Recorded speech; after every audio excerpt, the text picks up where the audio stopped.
we were talking about now your charities and connecting that to Banring Pa. Can you explain how that first came together? Sure. We always supported the local school. Banring Pa always supported the local Kalim school, which was a thatched roof school and very poor. What is thatched roof? You know, like grass roof. Oh. Yeah, okay. just little. And the school is still there today, but it's a bit different since the tsunami, because we used to give food to them and we used to give them lots of different things. But the tsunami hit, which affected, this is the Asian tsunami, affected all of that area, including our restaurants. We had also had a Japanese restaurant and an Italian restaurant next door to Banring Pa, and they were wiped out.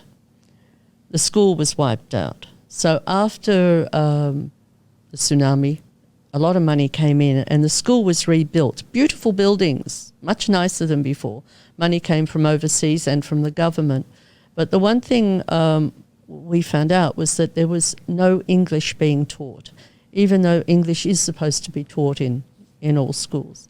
So my boss, Tom McNamara, said, let's put a charity together and hit the business people in Phuket who have made money in Phuket, who it's been good to them. So he called it Phuket Has Been Good to Us, hoping that he could get his friends to donate money, which they did. And then we realised these things actually take a lot more than that. So and it started to grow. So we did the Kalim school and we set up a program there to teach, and they're all primary students there. And then that was 2006.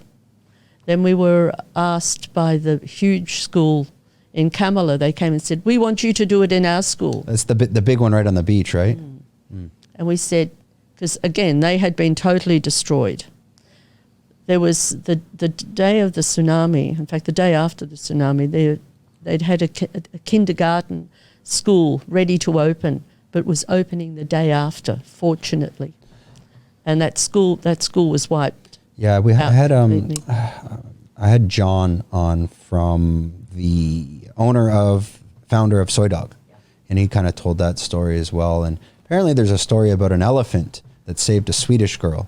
Oh yeah, that's a true story. Yes, and it's I'm not saying it's funny, but I'm saying there's so many people that I've heard other podcasts and no one believes this. No, they don't believe that actually happened. There was also an elephant at Le Meridian that saved a little boy. I mean, there's lots of really interesting stories. And if you enjoyed this content, we're doing 5 clips like this a week. If you want to watch the full podcast, click here.